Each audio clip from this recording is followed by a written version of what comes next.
Hi everyone, and welcome to Devil's Den in Gettysburg, Pennsylvania at the National Military Park. Today we're going to do a walk-along tour. Welcome aboard. We're going to walk around and we're going to take a look at the monuments and markers throughout this area of the battlefield. Please like the video, subscribe, check out the playlist that I have of walk-along videos here in Gettysburg. I'm going to give you just a brief narration of what you're going to see here if you were to come to visit. I strongly recommend that you come and visit here and not just rely on videos, because there's just so much to see. The very first monument that you can see here is an obelisk shape. It's made of granite. It's the 4th Maine Battery Monument.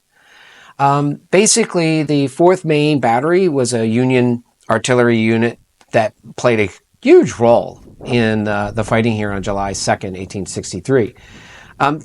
They're supporting the Union forces as Confederate troops, launched assaults one after another on this stronghold.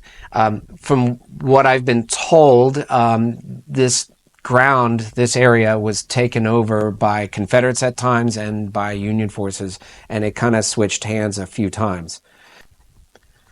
That's what makes this place very interesting. The fact that at one point the Confederates really owned this area, so to speak, and at one point the Union forces did.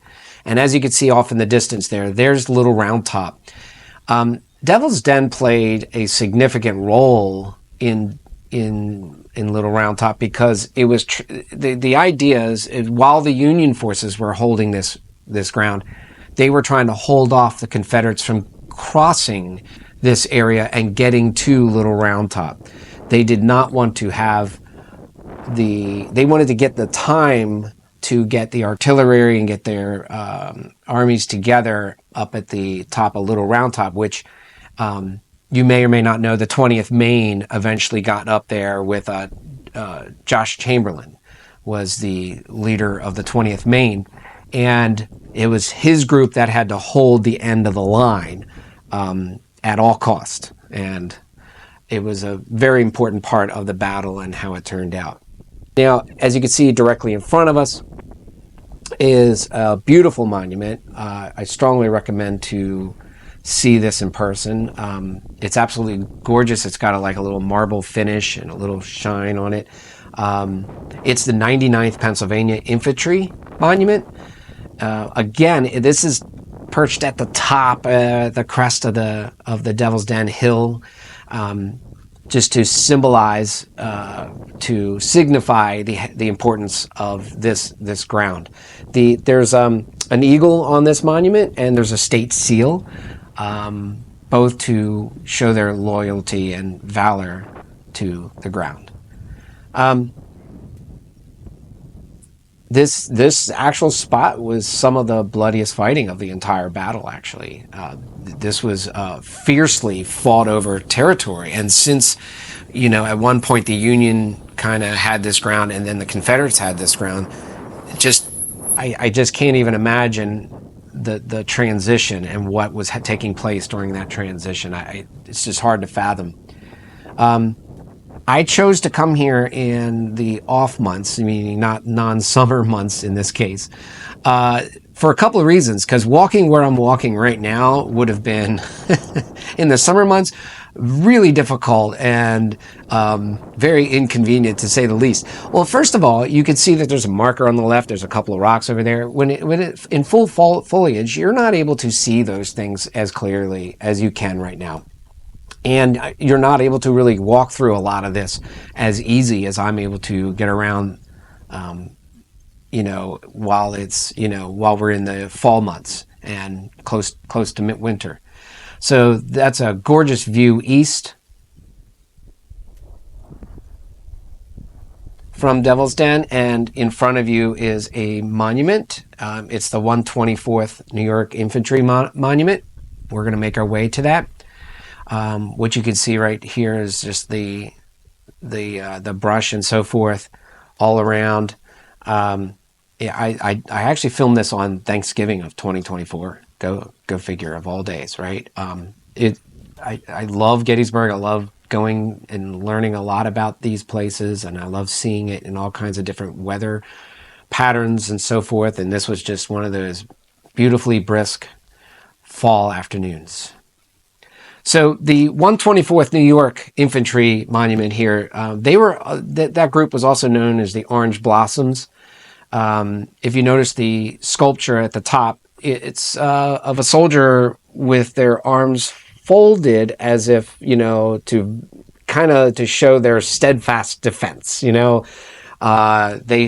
did fight valiantly to hold the ground, earning their place in history at Devil's Den, because it awarded and it afforded time for the Union forces to really set up more artillery and forces on the higher ground, which was considered Little Round Top. Big Round Top obviously was important as well, but Big Round Top being so heavy with trees and so forth, and think about it in the heat of those July, maybe they looked at that as like coverage. I don't know, kind of to get out of the heat of the direct sun, but it just wasn't looked at as a priority as much as Little Round Top. By the way, feel free to pause the video at any point to read some of the signage. I paused well enough just to make sure that you could read it, so it's unblurred. I did not want it to be blurred for you, so I kind of paused enough so you could pause it and get a little bit out of it. As you can see, there are cannons here coming up on our next monument that are faced directly in the area where the Confederate armies were attacking from. So these were considered Union infantry cannons. We are coming up on the monument, the 4th New York Independent Battery Monument. This is known as the Smith's Battery. They were obviously positioned on these very rocks on July 2nd, defending against the Confederates, trying to hold them off a little ways, because they were obviously the Confederates were set on getting to Little Round Top, and they had to go through Devil's Den to get there, and eventually they would. Again, this ground was in control of the Union forces, and at certain times controlled by the Confederate forces. Well, now we're going to get more into the rocks and the rock structure. As we make our way around, you can see there's the gorgeous views all the way around. Now we're looking south at this point. All just lovely views. So definitely it's a place that you want to visit in person. Speaking of being there in person, when you're there, it is definitely you get a certain sense of the history and a certain feeling. Everybody's different. I know for some people they feel like this weight, this heaviness, because of what took place here, and that could be true of many places on the battlefield. I especially hear a lot of stories about Devil's Den. As a matter of fact, I've heard and read, that Devil's Den is one of the most haunted places in all of America, especially outdoor places in all of America. And I don't know if you're into the paranormal or not, but the stories definitely could support that, right? There's so many things that have happened here. There's so many ghost hunting crews that have done hunts here and have found significant evidence, reliable evidence. So, I'm not going to tell you what to believe or what not to believe, but just know that there's definitely story here. Now, you're looking at some of the rock where some of the sharpshooters of the battle would take position. They would be in this little crevice here. Can you imagine that? So it was a hot day on July 2nd, so these guys were like hiding in these little crevices, not getting any wind, as you can see I'm getting. But I brought a camera along so you could actually get down into the facing of the rocks a little bit, or in the well of the rocks there. These rocks were formed millions of years ago, apparently. Those steps, not so much. They were just refurbished shortly, just a short time ago. Here I'm video this on Thanksgiving 2024. I would say within the year they were redone, I believe. And I'm not sure if they're going to do a next step of fix-ups here, but it really is in great shape right now. And you can see the walkways are just, excellent. And the rock formations are just gorgeous. There's a big Round Top again, off in the distance, and Little Round Top is off to the left. And you can see how the rocks formation really does provide like this fortress type of, this natural fortress for any army that would be able to take position here. I'm not sure if anybody could fit in that little crevice or not.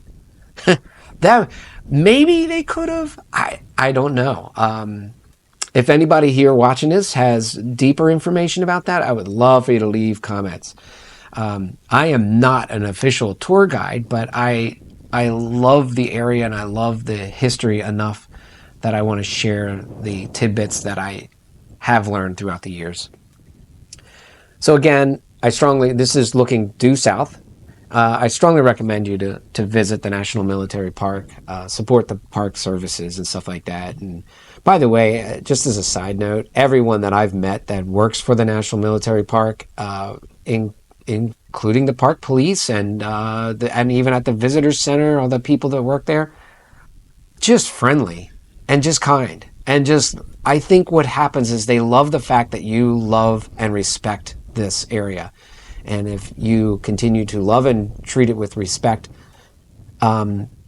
it's given back tenfold. They are just very kind and enthusiastic people about what you're seeing here.